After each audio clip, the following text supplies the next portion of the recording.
Good morning छात्राओं। कल हमने जो इतिहास का अध्ययन किया था उसके आगे आज हम 2.2 भारतीय इतिहास लेखन विविध सैद्धांतिक प्रणालियाँ ये घटक की चर्चा करने वाले हैं। कल मैंने जो आपको पढ़ाया था वो आपने पढ़ा है, ऐसा समझकर मैं आगे की जानकारी देने जा रहा हूँ। कल तक हमने देखा था कि जो अंग्रेज अधिकारी थे या जो ईसाई धर्म प्रसारक थे वह लेखन करते थे। विशेष रूप से अध्ययन लेखन करने वाले प्रारंभिक इतिहासकारों में प्रमुख रूप से अंग्रेज अधिकारी तथा ईसाई धर्म प्रसारक थे, जिसके कारण उनके इतिहास लेखन में पूर्वग्रह दोष हमें प्रतिबिंबित होता है। साथ ही साथ लेखन में हमें उस प्रकार का उनका पूर्वग्रह स्पष्ट रूप से दिखाई देता है। इतिहास लेखन का उपयोग उपनिवेशवादी अंग्रेजी सत्ता को खुश करना यह एकमात्र उद्देश्य था। 1922 से लेकर 1937 के बीच कैम्ब्रिज हिस्ट्री ऑफ इंडिया इस ग्रंथ के 5 खंड प्रकाशित हुए। उन 5 खंडों में हमें यह स्पष्ट रूप से दिखाई देता है। यह हमने उपनिवेशवादी इतिहास लेखन के संदर्भ में जानकारी ली कि क्या आपको समझ में आया होगा कि ये अंग्रेज अधिकारी लिखते थे, जो धर्म सुधारक थे, धर्म प्रसारक थे, वो उनके द्वारा इतिहास लिखा गया, जिसके चलते यह इतिहास भारतीयों के प्रति जो पूर्वग्रह दूषित था या उसका उद्देश्य ही अलग था, जिसके कारण ये लिखा गया था। यह एक विचारधारा उस समय अस्तित्व में थी, हमें दिखाई देती है। एक नई विचारधारा यहाँ पर हम देखते हैं, वो है प्राच्यवादी इतिहास लेखन। ऐसा नहीं है कि जो अंग्रेज थे उनमें से सभी जो विदेशों से आए वाले लेखक थे उनकी इस प्रकार की विचारधारा पूर्वग्रह दूषित थी। अब प्राच्यवादी इतिहास लेखन हम किसे कहते हैं, स्पष्ट इसे समझने की कोशिश करेंगे कि यूरोप के अध्येताओं में कुछ इतिहासकार ऐसे भी थे जिनको पूर्व का इतिहास संस्कृति उनके प्रति रुचि थी, उनके प्रति कुतूहल भी था, उनको जानना भी था। पूर्व के देशों की संस्कृति उनके प्रति उनके मन में आदर और उनके लेखों में प्रशंसा के भाव भी हमें दिखाई देते हैं। इस प्रकार के लेखन को हम प्राच्यवादी इतिहास लेखक या लेखन कहते हैं। जो पूर्वज से थे लेकिन उनके विचार पहले की तुलना में, जो लेखक थे उनके तुलना में हमें अलग दिखाई देते हैं। इसलिए इस पद्धति को भी हमने नए सिरे से देखा है। तो प्राच्यवादी इतिहास लेखन किसे कहते हैं? प्राच्यवादी इतिहास लेखन जो पूर्व के देश, उनकी संस्कृति के प्रति आदर और प्रशंसा का भाव जिनके लेखों में हमें दिखाई देता है, उसे प्राच्यवादी इतिहास कहा जाता है। प्राच्यवादी इतिहासकर्ताओं में विशेष रूप से संस्कृत, यूरोपीय भाषाओं की समान धर्मिता का अध्ययन किया। केवल संस्कृत नहीं बल्कि संस्कृत और यूरोपीय भाषाओं की समान धर्मीयता, किस बात की समानता है वो उन्होंने खोजने की कोशिश की। विद्वानों का बल वैदिक वाङ्मय, साथ ही साथ संस्कृत साहित्य का अध्ययन करने पर अधिक था। उनका यह मानना था कि यह जो भाषा है वह इंडो यूरोपीय भाषा थी। कौन सी भाषा थी? संस्कृत साहित्य का अध्ययन करने पर उनके द्वारा ये विचार सामने आया कि इन भाषाओं की जननी एक प्राचीन इंडो यूरोपीय भाषा थी। कौन सी? जो हम संस्कृत भाषा या जो यूरोपीय भाषा, इन सारे भाषाओं का अध्ययन करने के बाद उनके वो इस विचार पर आए कि उनकी जननी यानी भाषा की जननी जिसको हम कहेंगे वो थी सर विलियम जोन्स। इनके द्वारा 1784 में एशियाटिक सोसाइटी की स्थापना की गई। भारतीय वाङ्मय और इतिहास के अध्ययन को उन्होंने विशेष महत्व दिया। उनसे प्रेरणा भी बहुत सारे लेखकों को प्राप्त हुई। प्राच्यवादी इतिहास लेखक जर्मन अध्येता फ्रेडरिक मैकमिलर का स्पष्ट रूप से यह कहना था कि संस्कृत भाषा इंडो यूरोपीय भाषा समूह में अति प्राचीन भाषा शाखा थी। वो कहते थे कि अति प्राचीन भाषा शाखाओं में संस्कृत भाषा है। मैक्समिलर को संस्कृत साहित्य में विशेष रुचि थी। उन्होंने संस्कृत ग्रंथ जो हितोपदेश था, हितोपदेश जो संस्कृत ग्रंथ है उसका जर्मन भाषा में भाषांतर भी किया। The secret books of the east, इस ग्रंथ का 50 खंडों में उन्होंने संपादन किया। ऋग्वेद का संकलन करने का कार्य उन्होंने उनकी भाषा में किया। साथ ही साथ 6 खंडों में प्रकाशित हुए ऋग्वेद ग्रंथ का जर्मन भाषा में उन्होंने अनुवाद किया। मैक्स मिलर ने जो भारतीय ग्रंथ है ऋग्वेद ग्रंथ को उन्होंने जर्मन भाषा में पुनर्लेखन कर यूरोपीय लोगों के सामने प्रस्तुत किया। इस प्रकार से बहुत सारे जो प्राच्यवादी इतिहास लेखक थे वह भारतीय संस्कृति, पूर्व की संस्कृति, इनके और यूरोपीय संस्कृति की भाषाओं की जो विशेष प्रकार की पद्धति थी उनके ऊपर अध्ययन कर उन्होंने इन भाषाओं को दुनिया के सामने लाने का प्रयास भी किया, संस्कृति को दुनिया के सामने अच्छी बातें लाने का प्रयास भी किया। हमने देखा कि उपनिवेशवादी इतिहास लेखन में पूर्वग्रह दूषित था, लेकिन प्राच्यवादी इतिहास लेखक जो थे वह 2 अलग तरीके से विचार रखते थे। इस प्रकार से 2 लेखन पद्धति का हमने यहाँ जानकारी प्राप्त की। अब इसके बाद जब अंग्रेज यहाँ आए, अंग्रेजों से हमने अंग्रेजी शिक्षा प्राप्त की। उसके उपरांत कई भारतीय इतिहासकार राष्ट्रवादी इतिहास लेखन के लिए सामने आए, जिसमें शिक्षित भारतीय इतिहासकारों ने भारत के प्राचीन वैभव, गौरव का भाव, भारतीयों के आत्मसम्मान जागृति करने के लिए उन्होंने इतिहास लेखन का कार्य किया। लेखन को राष्ट्रवादी इतिहास लेखन कहा जाता है। भारतीयों का इतिहास, गौरवशाली इतिहास, केवल प्राचीन वैभव, परंपरा नहीं बल्कि हमारे जो गौरवशाली इतिहास को भी उन्होंने यहाँ पर लिखकर हमारे भारतीयों के सामने लाया। अभी तक भारतीयों के सामने जो उपनिवेशवादी इतिहास था उसमें भारतीयों के प्रति पूर्वग्रह हमें दिखाई देता है, लेकिन इन इतिहासकारों ने भारतीय इतिहास को लिखने की एक नए आयाम को सामने लाया, जिसमें महाराष्ट्र के राष्ट्रवादी इतिहासकार लेखन विष्णु शास्त्री चिपळूणकर ये महत्वपूर्ण कार्य उन्होंने किया। साथ ही साथ जो अंग्रेज अधिकारियों द्वारा जो पूर्वग्रह इतिहास लेखन जो किया गया था उसे अच्छी तरह से उन्होंने स्पष्ट रूप से नए आयाम देकर जनता के सामने भारतीय सच्चा इतिहास लाने का कार्य उनके द्वारा किया गया। उनके इस आदर्श तथ्यों पर उन्होंने कई छानबीन की है। उन्होंने उनके इस आदर्श तथ्यों पर आगे चले। जैसे राष्ट्रवादी इतिहास लेखन करने वालों में जो महत्वपूर्ण लोग थे उसमें महादेव गोविंद रानडे, रामकृष्ण गोपाल भंडारकर, विनायक दामोदर सावरकर, राजेंद्र लाल मिश्र, रमेश चंद्र मजूमदार, काशी प्रसाद जायसवाल, राधा कुमुद मुखर्जी, भगवान लाल इंद्रजी, वासुदेव विष्णु मिराजी, आनंद सदाशिव अतलेकर थे। इन इतिहासकारों के नाम अग्रणी थे। न्यायमूर्ति महादेव गोविंद रानडे ने the rise of the Maratha power इस ग्रंथ का जो अनुवाद किया उन्होंने दुनिया के सामने लाया। मराठी सत्ता का उदय मात्र अचानक नहीं बल्कि धकधकता दवानल नहीं था, अपितु उसकी सामाजिक, सांस्कृतिक एवं धार्मिक क्षेत्र में चल रही तैयारी थी जो बहुत समय से महाराष्ट्र में। उन्होंने केवल एक दवानल के रूप में उसका वर्णन नहीं किया, कई वर्षों से, कई सालों से ये तैयारी चल रही थी। यानी जिस प्रकार से महाराष्ट्र में मराठी सत्ता का उदय हुआ उसके पीछे कई वर्षों से बदलती परिस्थितियों का वर्णन उन्होंने महादेव गोविंद रानडे ने the rise of the Maratha histories में लिखा। The rise of the Maratha power इस ग्रंथ में लिखा। विका राजवाड़े ने भारतीय इतिहास लेखन में विशेष तौर से भाषा विज्ञान, उत्पत्ति, व्याकरण जैसे विषयों पर मौलिक अनुसंधान किया।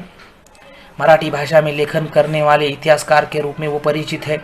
साथ ही साथ इतिहास लिखना चाहिए इस बात का उन्होंने समर्थन किया। अपना इतिहास लिखना चाहिए, केवल इतिहास लिखना नहीं, अपना इतिहास लिखना चाहिए इस बात का उन्होंने समर्थन किया। साथ ही साथ मराठ्यांच्या इतिहासाची साधने इस शीर्षक से उन्होंने 22 खंडों का संपादन किया। इतिहास की तात्पर्य भूतकालीन समाज का सर्वांगीण और समग्र जीवन दर्शन है, केवल राजनीतिक गतिविधियां सत्ता उलट देने के लिए षड्यंत्र, युद्धों की वास्तविकता इतिहास नहीं, वास्तविक और मूल कागजात पत्रों के दस्तावेजों के आधार पर इतिहास लिखा जाना चाहिए, ऐसा उन्होंने आग्रही प्रतिपादित किया। जिस प्रकार से उन्होंने स्पष्ट रूप से कहा कि दस्तावेजों को समझकर इतिहास लिखना चाहिए। वीका राजवाड़े ने 7 जुलाई को 1910 को भारत इतिहास संशोधन मंडल की स्थापना की। अनुसंधान कार्य के लिए उन्होंने इस प्रकार से महत्वपूर्ण कदम उठाया। इतिहास संशोधन मंडल की स्थापना उन्होंने की। इसके महत्वपूर्ण चरण में एक नाम आगे आता है, वह है स्वतंत्र वीर विनायक दामोदर सावरकर। सावरकर ने अपने इतिहास को लिखते समय राष्ट्रवादी इतिहास लेखन का उपयोग भारतीय द्वारा अंग्रेजों के विरुद्ध किए गए स्वतंत्र युद्ध को प्रेरणा देने के हेतु किया। उन्होंने राष्ट्रवादी इतिहास लेखन लिखा। अंग्रेजों के खिलाफ उन्होंने लोगों के मन में जागृति निर्माण की। साथ ही साथ विदा सावरकर द्वारा लिखी गई the Indian war of the independence 1857 का स्वतंत्रता समर, इस पुस्तक का विशेष महत्व है, जिसके द्वारा कई भारतीयों को 1857 में जो अंग्रेजों के खिलाफ पहली लड़ाई लड़ी गई थी, संपूर्ण एकत्रित भारतीय होकर वो लड़े थे, वह गौरवशाली इतिहास भी दुनिया के सामने भारतीयों के सामने लाकर आगे के इतिहास की आगे की लड़ाई के लिए वो प्रेरणा के रूप में सिद्ध हुए। राष्ट्रवादी इतिहास लेखन के प्रभाव फलस्वरूप प्रादेशिक इतिहास लेखन हेतु प्रोत्साहन प्राप्त हुआ। दक्षिण भारत की भौगोलिक विशेषताओं का इतिहासकारों द्वारा विशिष्ट तौर से ध्यान खींचा गया। स्वतंत्रता कालखंड का इतिहास लेखन।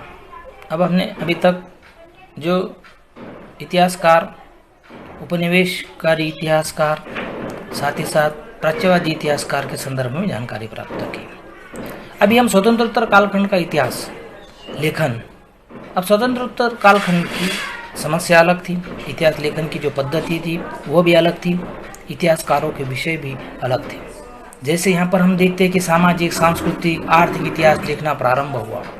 स्वतंत्रोत्तर कालखंड में समाज विज्ञान, अर्थव्यवस्था, राजनीतिक प्रणाली, धार्मिक विचारधाराएं, सांस्कृतिक पहलू जैसे विषयों को इतिहास का अध्ययन करने की आवश्यकता विचारों को अनुभूतित होने लगे, जिसके कारणवश इस कालखंड में लेखन में मुख्यतः 3 वैचारिक धाराएं हमें दिखाई देती है। एक मार्क्सवादी इतिहास लेखन, दूसरा उपेक्षितों का इतिहास और तीसरा स्त्रीवादी इतिहास लेखन। सबसे पहले हम मार्क्सवादी इतिहास लेखन की जानकारी प्राप्त करेंगे। मार्क्सवादी इतिहास लेखक के लेखन में आर्थिक व्यवस्था में उत्पादन के साधन, पद्धति और उत्पादन प्रक्रिया में मानवीय संबंधों का विचार केंद्र में था। प्रत्येक सामाजिक घटना का सामान्य लोगों पर किस प्रकार से प्रभाव पड़ता है, इस प्रकार की जो इतिहास लेखन की शैली थी वो मार्क्सवादी इतिहास लेखन का मूल सूत्र था, जिसमें विशेष तौर से जातीय व्यवस्था, साथ ही साथ इस लेखन के लिए जो लेखक आगे आए वह थे दामोदर धर्मानंद कोसंबी, कामरेड श्रीपाद अमृत डांगे, रामशरण शर्मा, कामरेड शरद पाटिल आदि का योगदान महत्वपूर्ण है। कम्युनिस्ट पार्टी के संस्थापकों में से एक थे Dange. Primitive communism to slavery पुस्तक मार्क्सवादी इतिहास का एक उत्तम उदाहरण है। इसी पर आधारित, मार्क्सवादी इतिहास पर आधारित नई विचारधारा सामने आई, वह था उपेक्षितों का इतिहास। इस इतिहास लेखन शैली में इतिहास लेखन का प्रारंभ समाज के निचले सामान्य लोगों के स्तर से करना होगा। इस संकल्पना को इटालियन विचारक एंटोनिया ग्राम्ची यह रखते थे। उनका स्थान उपेक्षितों का इतिहास लिखने में सर्व अग्रणी माना गया है। ये कौन थे? एंटोनिया ग्राम्ची, इटालियन विचारक थे। भारतीय इतिहासकारों में उपेक्षितों का इतिहास लिखने के लिए लोक परंपरा का एक महत्वपूर्ण स्थान था। भारतीय इतिहासकार रणजीत सिंह गुहा ने किया गया कार्य एक महत्वपूर्ण कार्य माना गया है। साथ ही साथ महात्मा ज्योतिबा फुले, डॉक्टर बाबा साहेब अम्बेडकर द्वारा किए गए कार्यों का भी महत्व उपेक्षितों के इतिहास के लिए अत्यंत महत्वपूर्ण माना गया, जिसमें महात्मा ज्योतिबा फुले द्वारा गुलामगिरी इस किताब के माध्यम से अतिशूद्रों का इतिहास उन्होंने लिखा। धर्म के नाम पर नारी, श्रीयोग, अतिशूद्रों के साथ जो व्यवहार किया जाता था उसका उल्लेख उन्होंने इस किताब में किया गया। साथ ही साथ डॉक्टर बाबा साहेब अम्बेडकर द्वारा लिखा गया who were the Shudras the untouchability, इन ग्रंथों के माध्यम से तत्समय की जो सामाजिक परिस्थिति को उजागर किया। साथ ही साथ बाबा साहेब अम्बेडकर द्वारा लिखे गए इन ग्रंथों के माध्यम से अमानवीय कृत्यों को भी दुनिया के सामने लाने का प्रयास भी किया गया। इसके लिए उपेक्षितों के इतिहास में इन महानुभावों का अत्यंत महत्वपूर्ण योगदान भारतीय इतिहास में माना गया। तीसरा जो प्रकार हम देखें वह है स्त्रीवादी इतिहास लेखन। अभी तक हमने देखा कि इतिहास लेखन में पुरुष अग्रणी थे, जिसके चलते स्त्रियों का इतिहास विशेष तौर से स्पष्ट रूप से सामने नहीं आया था।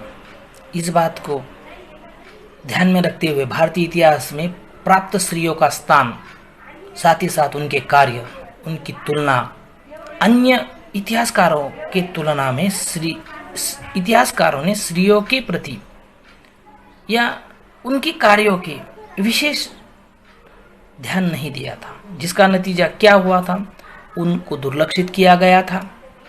अब उनके सामने स्त्रियों का जो इतिहास है सभी के सामने लाने के लिए बहुत बड़ी चुनौतियाँ थी। क्या चुनौतियाँ थी? उन्हें प्रकाश में लाना स्त्रीवादी इतिहासकारों के सम्मुख पहली चुनौती यह थी कि स्त्रियों द्वारा लिखे गए साहित्य का अनुसंधान अथवा शोध कार्य और संकलन करना भी महत्वपूर्ण एक समस्या थी, क्योंकि उस समय कम स्त्रियाँ लिखती थी, स्त्रियाँ अपने विचार नहीं रखती थी, और जिन्होंने भी लिखा था उनसे वो प्राप्त करना, संकलन करना, इतिहास में स्त्रियों ने जो अपना स्थान बनाया था उसका नए सिरे से विचार होना आवश्यक था। ऐसी विचारधारा उस समय महसूस होने लग गई, जिसमें ताराबाई शिंदे का नाम सबसे अग्रणी था।